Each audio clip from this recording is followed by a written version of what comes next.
happy International Midwives Day for last week, the 5th of May, and happy International Nurses Day for yesterday. To all of those people that are aspiring to be nurses, that are already nurses, and all those nurses that have paved the way before us as well.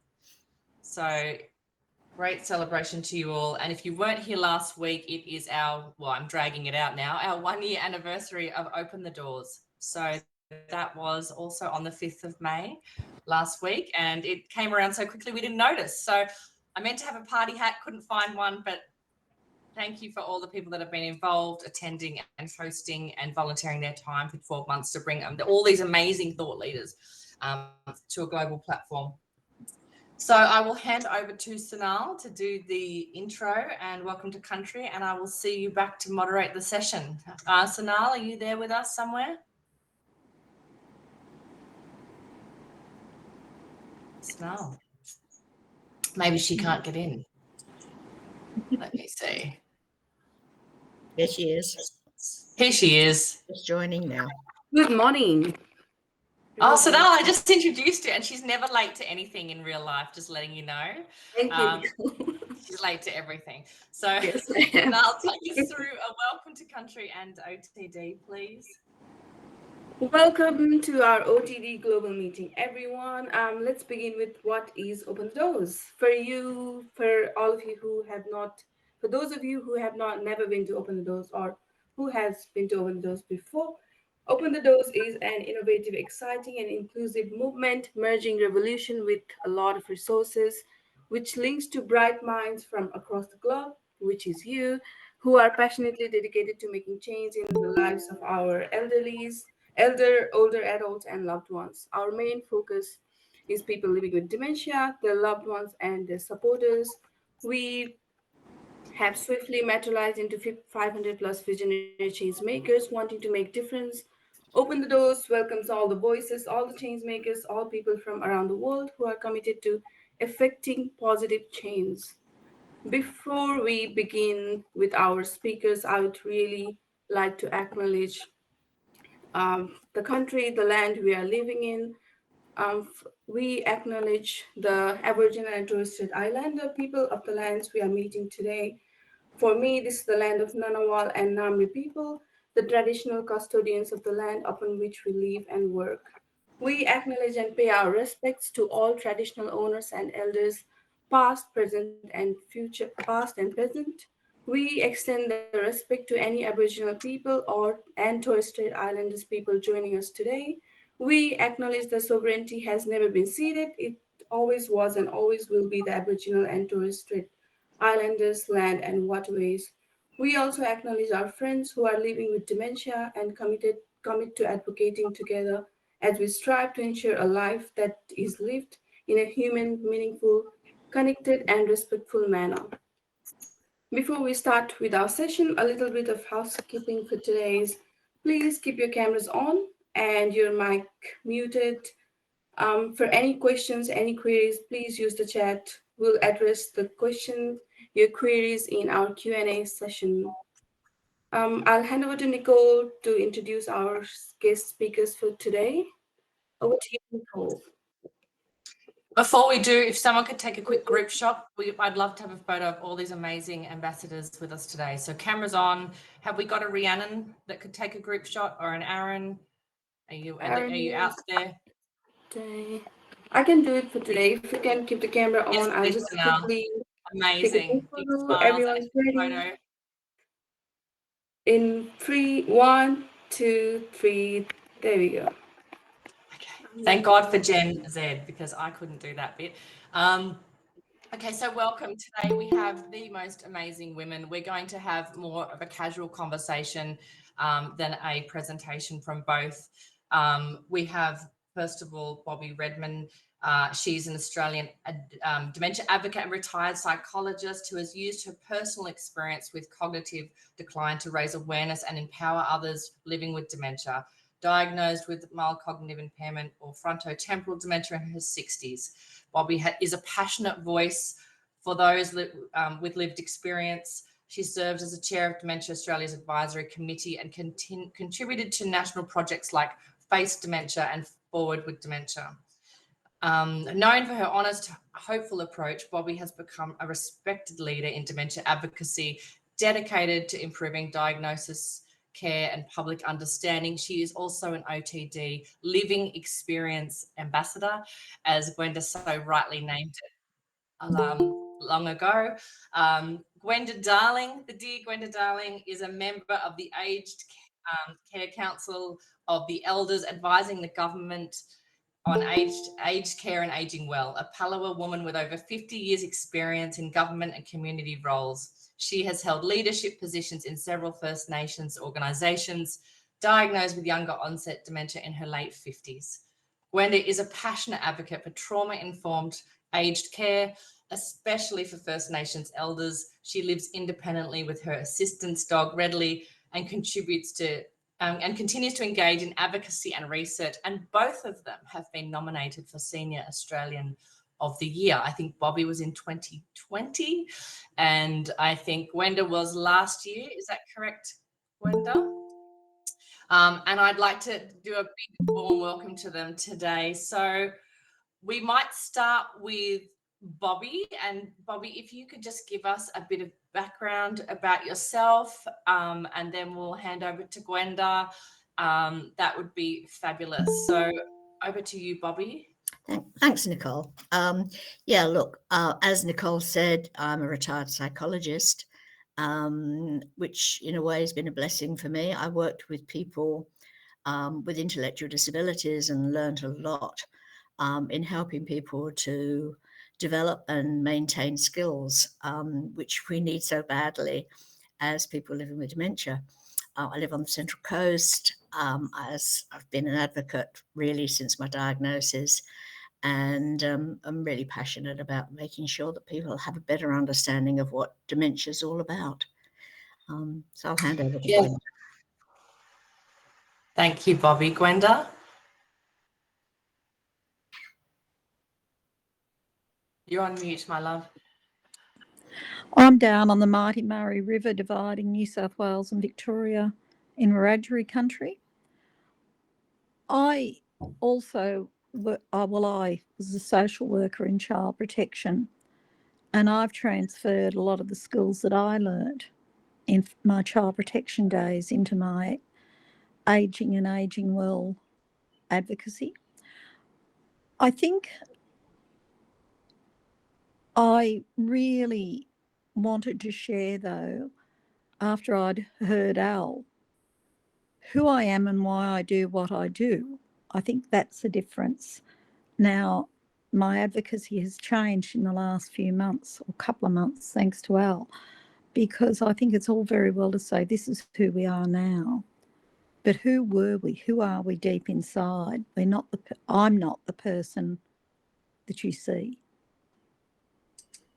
I think that's really powerful, and I think your amazing backgrounds have and tell me if I'm wrong, have kind of prepared you for the journey ahead. You're both very, very clever women that have worked in fields that would support, navigating a healthcare system, advocacy, and things like that.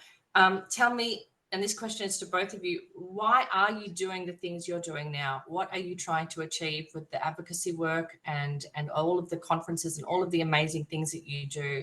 Bobby, I might start with you. Yeah, sure, Nicole. As I said, really, for me, it's about education. I think people think they know what dementia is. They think they recognize somebody who is confused and loss of memory.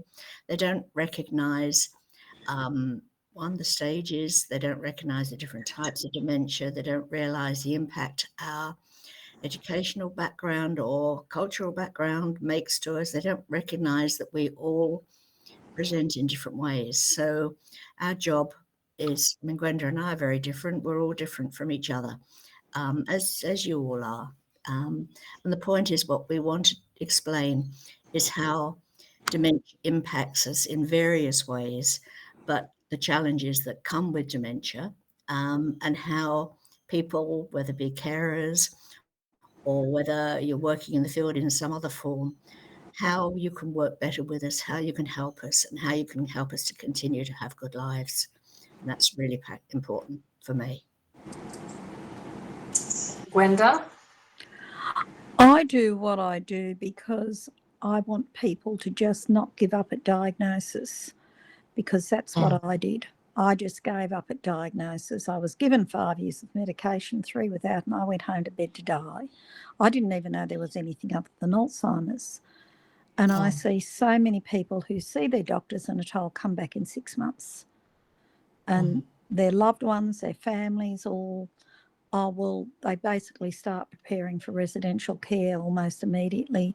The person who's diagnosed wants to resist that.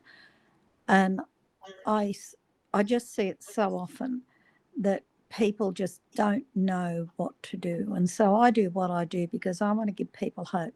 I want to say, find something that can keep you going. And it's really, really important that no matter what it is, that we don't give up. We can keep fighting. I truly believe we can keep fighting. We can't beat the disease per se. It's going to happen. Accept what is, but find out how you can live your best life with it. I love that. And this topic today is called Nothing About Us Without Us. And I'm acutely aware that I have been advocating for people with dementia for about 20 years now, but I don't live with the disease. I haven't got lived experience. I'm doing it as a third party. And I'm going to ask you a question that we didn't discuss, but, are we getting it right? And I feel that your roles, both of you, is to also guide me and everyone else who's advocating daily that we're doing it in the right direction. And what do you think about the whole dementia advocacy scene? Are there things that you go, ooh, or are you, is it a mixed emotion? I'd love to hear your thoughts on dementia advocates if you're willing to share. I go first? Yeah. Yeah, okay. So I think dementia advocacy comes in many forms. And, yes, we're dementia advocates living with dementia, but I believe that there are many dementia advocates out there not living with dementia, but who have studied or have worked in the area or are caring for people. And I think it's important that we listen to everybody's perspective.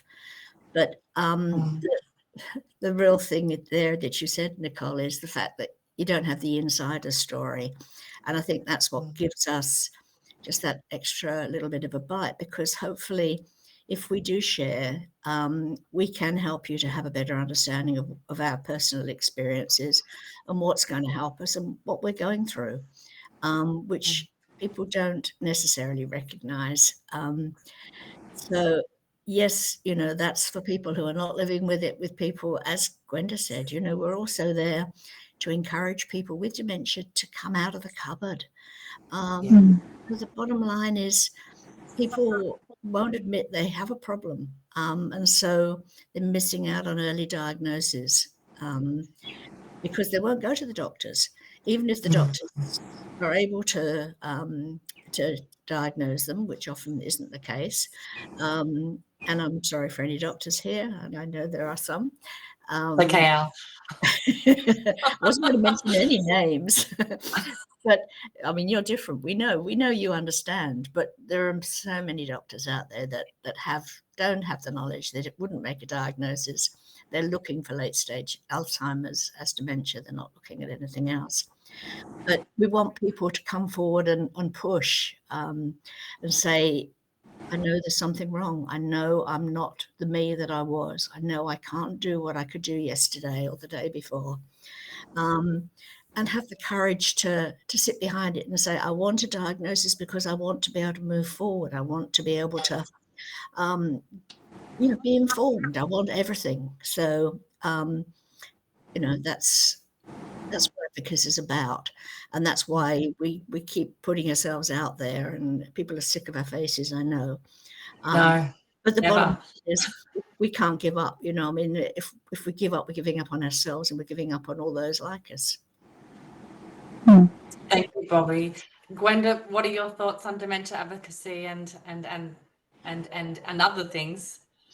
I just thought it was interesting what Bobby said about how if we give up on ourselves, because what do I have now if I don't have advocacy?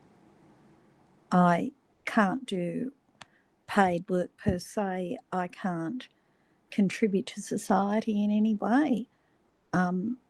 this is where it gets back to what you see, what is me. You don't see the woman who paces the floor all night. You don't see the woman who just, well, now I can't sign my name. You go to the doctor, God love him, he says, but you knew your cerebellum was deteriorating. Yeah, you know, he told me that was about falls. He didn't tell me that one day I wouldn't be able to write my name. Constantly dealing with the loss and grief of who you were and who you've become. And I think the advocacy is all about saying to people, particularly carers, your loved one is still there. They're just different. They're just different. As I said to one of my sons, he wants his mother back. He'll never get the mother in you back. That mother's gone. He has to love me for who I am now. That's a bit tough at times, but I think the advocacy is about saying, look, we're still functioning, we're still doing things, we're doing things differently, but acceptance. We've got to try and get dementia-friendly towns. We've got to try and get adequate things. We all know that dementia is the fastest growing disease in the community, biggest killer of women over 65. So let's give quality of life and independence where we can. Such great points, Gwenda. And it leads me into a chat we were having yesterday with the three of us. Can you both talk us through, warts and all, what it's like to get here today, what it's like to get to that conference, what it's like in the day of Bobby or Gwenda using public transport now, because Bobby, you've just recently lost your license, going through the prep, the mental prep and the physical prep to advocate. If you could talk us through some of those points, that would be great. Bobby, can I start with you again? Yeah, well, you know, as Gwenda said, you see us as we are, as we're presenting here, and we both can talk. We can with pebbles in our mouths underwater, but the bottom line is you don't see how hard it is to get to these meetings, how hard it is to get ourselves out the door to get to meetings, how hard it is to get up in the morning and know what the hell you're supposed to be doing. I use technology to prompt me through my day. Like Gwenda, I live alone.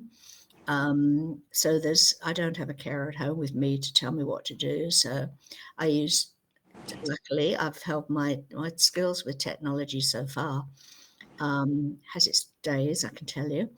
But the bottom line is, you know, without my constant prompts during the day, I couldn't be here. And, you know, we talk about this being an early morning. The things, everything takes so long because nothing comes naturally. We constantly have to work out what we're doing and how to do it every single time. It's not a case of just getting up and getting yourselves organized for a meeting. You know, I've been up 2.5 hours this morning to get ready for this meeting because otherwise I couldn't have got here. You know, I have to go through my routine. That's how I survive. And my phone is, as I say, it's my carer. You know, it's Bobby, get out of bed. Bobby, go to the toilet. Bobby, do this. You know, because I wouldn't know what to do before I get here. And if I don't go through those routines, I wouldn't get here. I wouldn't be dressed. I have to go out straight after this meeting. I've got another appointment. I've got to catch a bus 10 minutes after this meeting finishes. So I have to be ready to go out the door. And, you know, everything, we switch on computers, we take it for granted. One morning I couldn't switch on my computer. I couldn't work out how to turn it on. Not, as my doctor said when I was telling him my concerns, that I'd forgotten my password. I can store my passwords. I just couldn't remember how to turn the bloody thing on. Excuse my French. And you can imagine for somebody who spends hours every day on a computer, and this should, you know, nobody would have to think how to turn a computer on. I do. I've got notes telling me how to switch on now to make sure that I can actually get onto these meetings to talk to you guys. as Nicole said, I've lost my license now. I've got to be able to sit down in a quiet moment and work out what bus I've got to catch, and if I miss that bus, how I'm going to manage to get to my next appointment, because I do like to be punctual. I had trouble this morning. The password had disappeared. So there's all sorts of issues. Our whole life is built of challenges, and every time something goes wrong, we live with that fear that this is how it's going to be in the future. Not that this is today, I can't do this, and hopefully tomorrow I will. It's, my God, if I can never do this again, what do I do now? And that's every moment of the day. There's always something every day that we struggle with that we haven't struggled with before. And Gwenda's doctor's advice to, your cerebellum is the term that they're to use. We all know, we're not stupid. I mean, we're educated women. We know that we are going to degenerate. We just don't know when or how. And that's what we live with.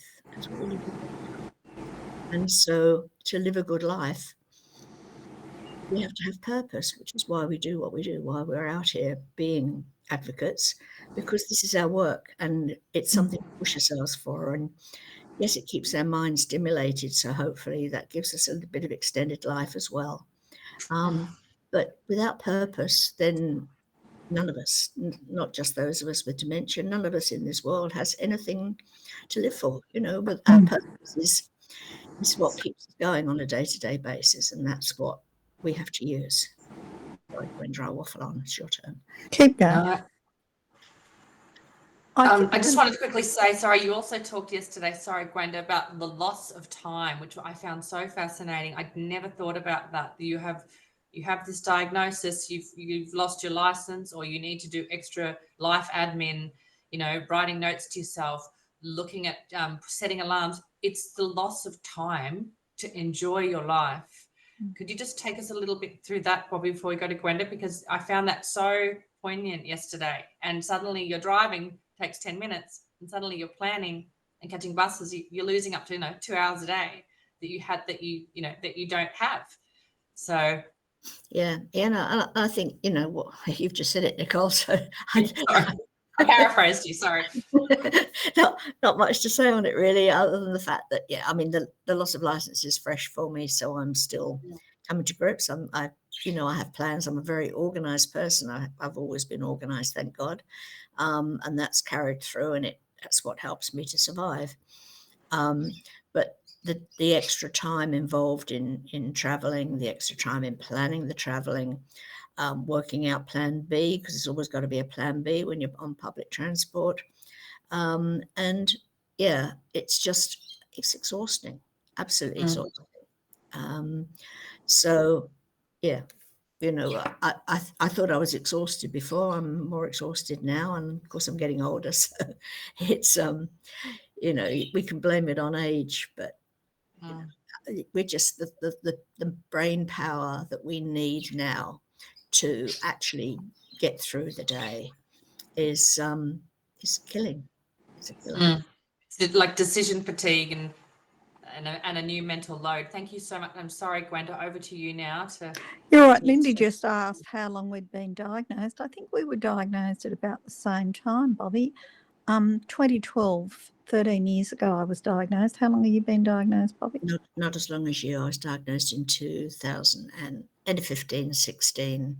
So 10 years, coming 10 years. But both Bobby and I have worked very hard to keep those neural pathways going, and I think that's the thing. A lot of people say people with younger onset dementia live longer or whatever. I don't think it's that. I think it's those of us who were diagnosed earlier had higher cognitive reserves initially, so we recognised what was happening to us, and then we worked very hard to try and function. I, though, actually had forgotten how tough it is in winter, talking about the challenges of a day-to-day. I'd forgotten that you have to put your continence pants, and then I put another pair over, and then you've got stockings, and then you've got like leggings or something else. and getting those in the right order. And I've got to the stage now where when I get undressed to go to bed at night, I lay them on the toilet floor in the right order, because otherwise I'm thoroughly confused. Otherwise I'm just thoroughly confused about the order in which you put them on. You hear me say something and you don't realise that's such a drama to just get that organised of a morning. To you get out of bed, you go to the toilet and you just don't know what to put on first. And then you've got to add socks into the mix. Do the socks go under the long pants, or do they go over? If you forget to put them on and you put something on, or suddenly you've still got this pair of knickers on the floor and you've already got your tracksuit pants or your leg, whatever on, and you've got to take it off and start again. And I don't want to be seen as whinging, but I'm saying that's the reality. The making of the cup of tea, and you pour the boiling water into the milk bottle, or the milk bottle into the cup of tea. And, you know, I went through the stage where I had to have the Post-it note at the steps. And they're just the basic things. As Bobby says, it all takes twice as long as it used to take. And I always take pride in the fact that I really didn't lose my licence. I relinquished it. The doctor said to me, "You're ticking too many boxes." And I said to him, "Don't contact Services New South Wales and tell them, let me do it," because I wanted to prepare. And Bobby's smiling. I know she gets it. And I had to come to terms with the fact I was going to be totally trapped. I was going to be totally controlled. I was losing all freedom. I felt it on Sunday. Here I am about 5 years since I relinquished my licence. And I thought, they've got a Mother's Day market. It'd be really nice to just go. And then I thought, it's really not worth the effort. It's not worth the effort to not only get dressed, but you've got to wait for a taxi. Sometimes you wait 20 minutes, half an hour, and then you've got to wait to get a taxi back. It's just so much effort, where it would have been so nice to be able to just hop in a car and go. Then you realise your aloneness and your vulnerability. People say, "Oh, you've got heaps of friends." Yeah, I've got heaps of people in my life. But there's nobody to just say, "Can you take me down to the markets for half an hour?" And if you do, they're stalking you while you're there anyway. You're not getting to just go and wander and have a look at the fruit and veggies or have a look at whatever, because you've always got someone waiting. We're always waiting on other people, and other people are always waiting on us. Always waiting on other people to, whether it's a bus, whether it's a taxi, or whether we're just always, it's all about waiting. They talk about God's waiting room. I often think I spend so much time waiting, and I'm never on time. Bobby's always on time. I'm never on time. But I didn't realise before how many other people are never on time.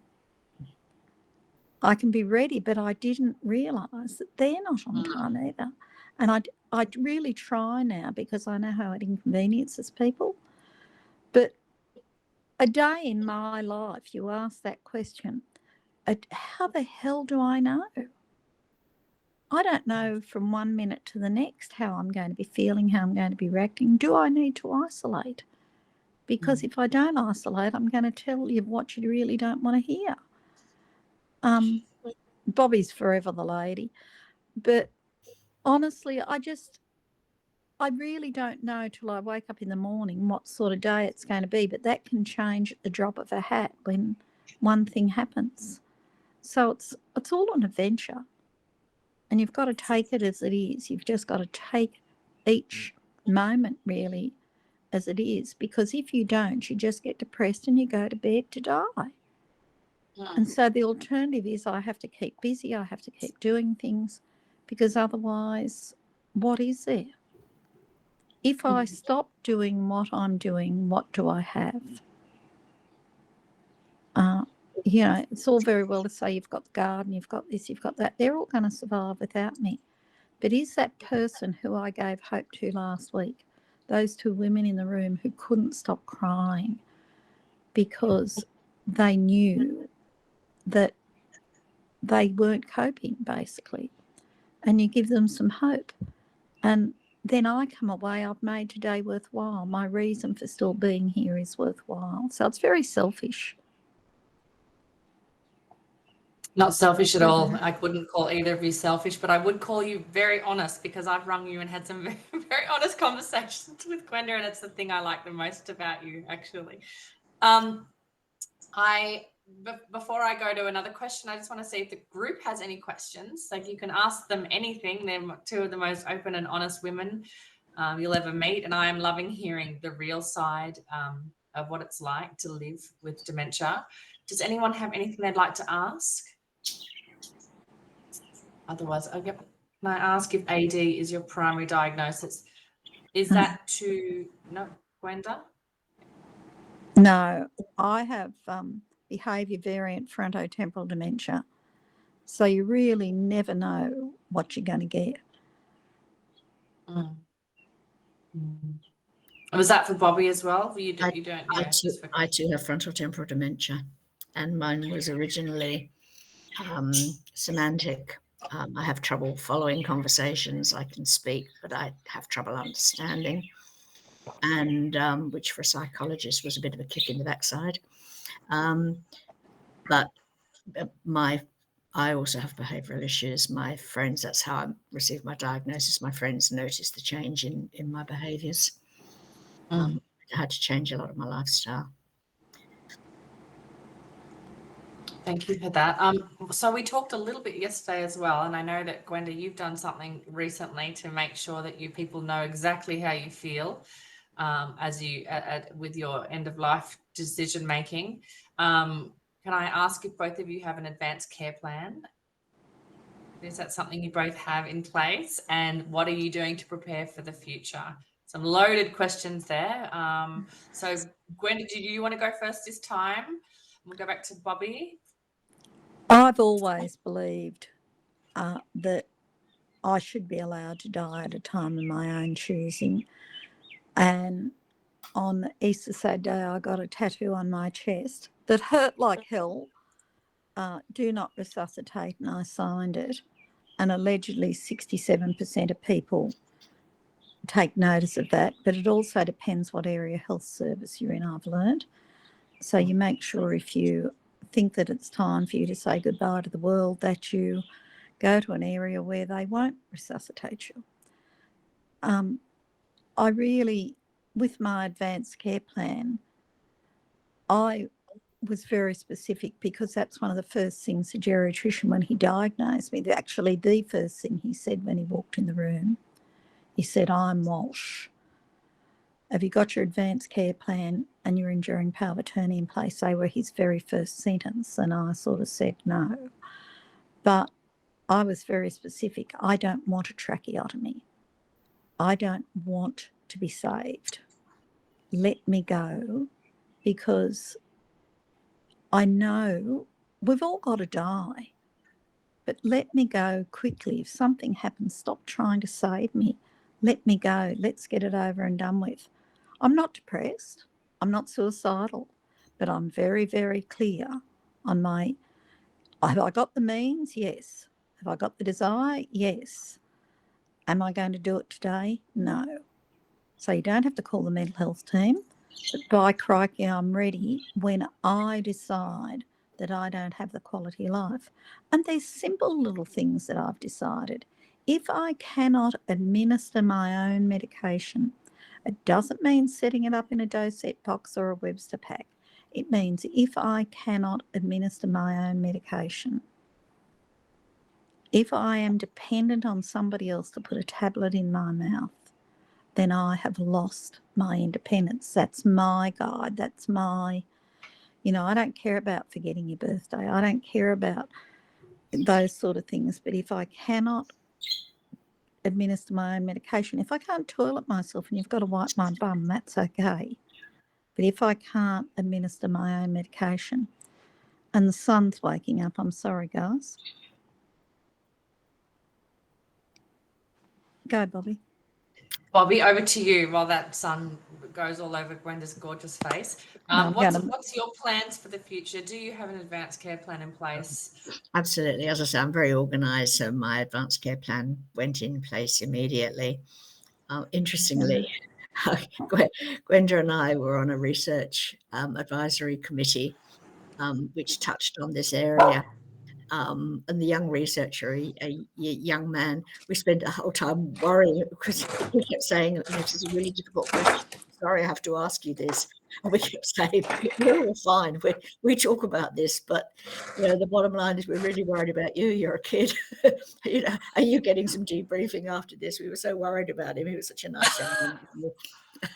Well, they still think it's suicide, Bobby. They don't realise that it's, self-euthanasia. We were so protective, and we were all, there was another older lady as well, and we were all sort of being so protective of this young researcher because you could see the shock horror on his face when we were talking about it. But I mean, the bottom line is, look, when we can no longer live, then why do we need to exist? There's no point. Like Gwenda, I have a very, very clear plan that states no interference whatsoever in anything. No tubes, no feeding, no nothing. The bottom line is when I can't live the life that I want to live, then I don't want to be here. But again, I'm not depressed either. I have a very full life. I'm very motivated to keep going for as long as I can keep going. When I can't keep going, then I won't. My advanced care plan is everywhere, including on the top of my hospital pack. I was recently told by a cardiologist that he couldn't run a test on me because of my advanced care plan, because if my heart stopped on the table, then he wouldn't be able to resuscitate me based on my thing. He respected what I'd written, which was great. But sort of, at this stage, I can't have a hospital. I can't have an angiogram because he's frightened that if my heart stops, I can't. He won't be able to. He can't bring himself to not resuscitate me. So, yeah. But I mean, my lawyer said, "Who wrote your advanced care plan?" When I gave it to him, and I said, "I did. Why?"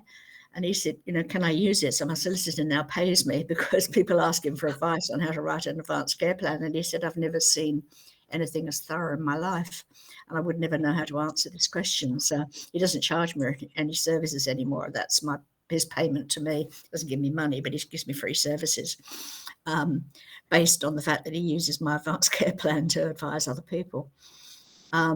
So yeah, there's no wish for a prolonged life, which wouldn't be a life. And they're such powerful documents. I've been, familiar with them since 2009. I think I became an advanced care plan representative, and I sat on ACT Health. Not many people were uptaking them back then, and they weren't listened to all of the time, but now I find they're getting stronger and stronger in each state. So such a great document to have, with or without a diagnosis. There's a couple of questions here. I think I'll go through. The one from Pam.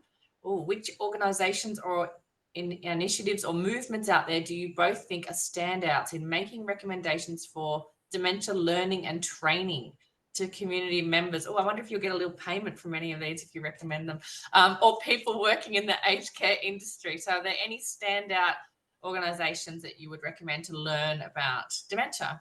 I think is the question. Do you want to go first, or shall I?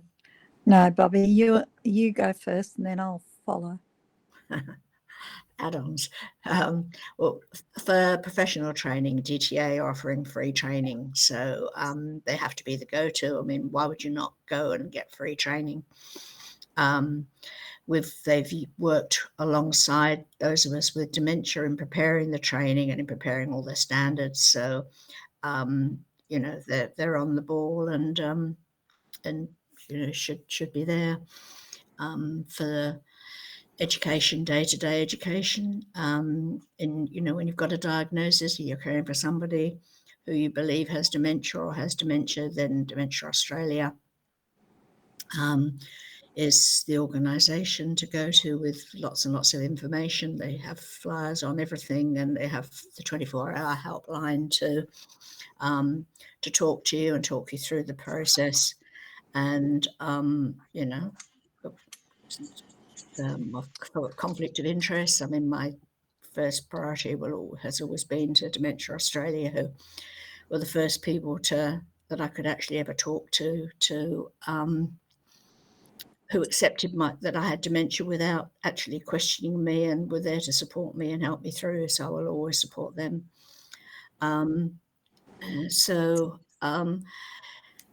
Organisations like Open the Door, they're very new to me. I still, I'm still getting my mind around what you guys are doing, but, I know that there's an awful lot of really good-hearted, keen people who want to make a difference and want to make things better. So, organisations like Open the Door, or any that are out there that you come across that are offering advice on, what's out there and where you can get different trainings, I think are vitally important. So, there are a lot, but I'll hand to Gwenda. I'm sure she has more ideas. While I agree with Bobby, I have a lot of different ideas and different experiences. I was part of the Dementia Training Framework with Dementia Training Australia, and I was absolutely horrified to see a document they released a couple of weeks ago where they're still on about wanderers. These organisations are getting government funding but are still misleading the community, and that really upsets me. I know that Dementia Support Australia, the Dementia Centre, are both privately funded businesses, but I honestly feel that particularly for people who are having actions and reactions and their well-being's not what it should be, that carers can call and stay on the line for 3-4 hours until the situation de-escalates and changes, and I think that's a vital service. Dementia Alliance International, I think, is educative, but I honestly found for me in the early days, the best thing was Facebook. I searched dementia on Facebook. I joined American dementia groups. I joined Scottish dementia groups. And I remember once I put on, does anybody else have the feeling like a magnet's trying to suck a brain out of your head? Like the magnet. And all these people came back and said, yes, yes, yes, from all around the world. And I found that technology really was great for me. We've got to be careful what we accept from, particularly now with ChatGPT, we've got to be careful what they say to us. But I find the living experience of others is really, really helpful. I think, if I needed somebody today, I may start with Dementia Australia, but I really think I'd go back to good old Facebook, because all those people with living experience, and there are professionals, there are carers and loved ones and supporters in the groups, but the FTD group that I belong to now for about 6 or 8 years on Facebook, I get more information up there than from anywhere else. 45 a.m. There are 5 entries for today. 5 entries today there. There you go. Good timing. I'm loving hearing the technology behind you, and I think AI is going to help a lot with some of that technology moving forward for programming our lives. But that's a whole nother session. We are out of time. I have put lots of links that were mentioned just then by Bobby and Gwenda. What did Al just say? I know DTA cast. Oh, cast a wide net for consultation on the curriculum. So I imagine they'd have to balance a lot of different perspectives in the final product. Yeah. We're still not wandering, I was one Al. of the people that weighed in, and I certainly pushed them more than a lot of other people did. So I didn't get everything I wanted either, Gwenda, but I'm kind of at one end, so I didn't expect that they were going to get rid of all the things that I didn't like, unfortunately, because you have to please a lot of people on the committee. Yes, Linda, yes, the MOOC courses, the Wicking courses, all of my team have to do all 3 of those courses to even work at Community Home Australia. They're quite good. I've done them. I think there's a lot lot to choose from. It'd be great, if you have to kind of shop around. But I do feel, and tell me if I'm wrong, the more that we change our language as consumers and we push a different narrative, I do find that these training organizations react to what is out there. Like anything, you can cause a viral movement and you can inspire change. It's not always perfect, and some of the language in the past used to make me cringe. And I think we've talked about that. You talked about that, Al, in your tours, that if you give yourself a 5-year grace of language. I can see a lot of change in the system, because everything has become a bit of a system, based on what we're all advocating for. So none of them are perfect. It's about picking and choosing between. Gwenda, did you want to say something? Yeah, can I just respond to the person who asked about the MOOC course? I couldn't do a MOOC course even if I really wanted to, because I can't even remember how to use a computer. I used to use complex systems, and I get Word documents now. I can still use the iPad because I've done it consistently. I can use the phone, but I can't remember how to use a computer, and I can't remember how to do Word. I try, sometimes I get Word things and I always have to email them to somebody and say, look, can you do this, or I want to put this in there. There's the assumption that we can still do the things that we've always done, and I think we don't want to run out with a red or a flag or saying we can't do that anymore. We just try and find ways to work around it. Bobby did the MOOC when she was first diagnosed. Could you do it now, Bobby? No. And I think these assumptions, because we're seen as functioning, we're very good at hiding what's really happening. And I think that was the whole purpose of this day today, that what's really happening for us and what you see on top. And particularly if we were in residential care, they'd say, oh, well, we'll ignore her. And I certainly wouldn't get my 2 hours a day care minutes. She's okay, we'll leave her. And I think really as a society, we've got to be looking out in the community more for those who are living at home. We don't want you popping in every 5 minutes, but just if you haven't seen us for a couple of days, what do we need? And there's little Rose. Bobby, did you have one thing to comment back to that before we hand over to Murray for a wrap up? Just about. No, I think it's, there's a lot out there. You can pick and choose. Nothing's perfect, but everything helps a little bit to build understanding, and that's the way I look at it. Mm-hmm.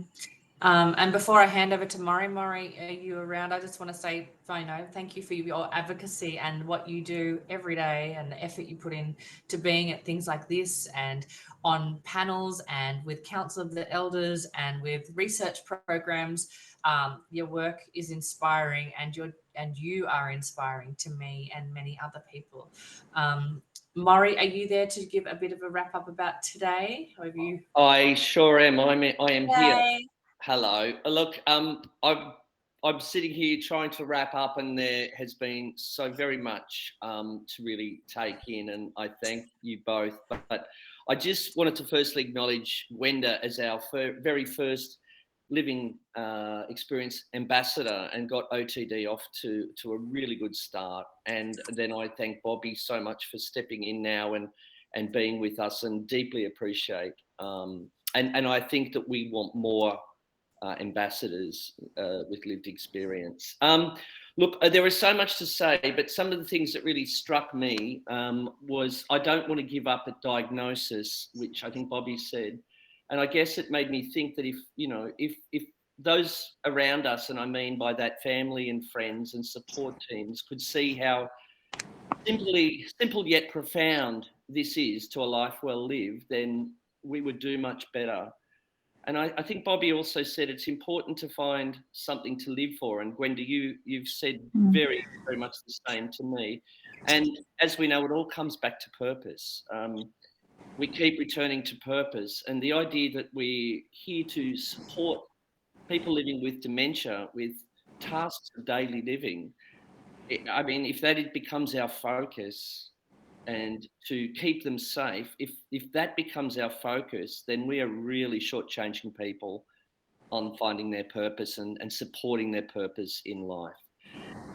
So those were the things that stuck me. But there was one thing, Gwenda, that worries me, is that I too am a person that is constantly late, and I wonder how I will fare in those days if I am to be find myself diagnosed with dementia and navigating the clock. Amazingly too, I remember my father when he lost his license, and Bobby, my heart goes to you because I understand the loss of independence that brings and the change. And then when you said about losing time, I know how significant that is. There's so much more that you said that I'm just going to need to sit on and stew on. So thank you very much, and I encourage everyone to throw some hearts up in the air for these two brilliant advocates. Thank you. Over to you, Nicole. Just to let you know that our next OTD meeting will be on the 10th of June. It's our global meeting, Dementia, It's a Village Approach. And Keys to the Door is on the 27th of May. We don't know what we're doing. So that's a surprise. We're going to just throw a topic in there. We like to sit and ruminate on the last topic and see what is posed to us. But we've got a jam-packed year of Open the Doors. We have picked topics nearly 12 months ahead. If you would like to speak or be part of this journey, we would love to host another one of these with more dementia living experience ambassadors from the other side of the globe, and we can change time zones to suit. So I really think that this has been so insightful, and I'd like to hear more and more so it can guide myself and my fellow dementia advocates on our journey as we continue to try and change the system that is designed to support people with dementia. Thank you so much for being here today. Have a lovely week ahead of you, and we'll see you all again soon. Thank you so much. Thank you for having me.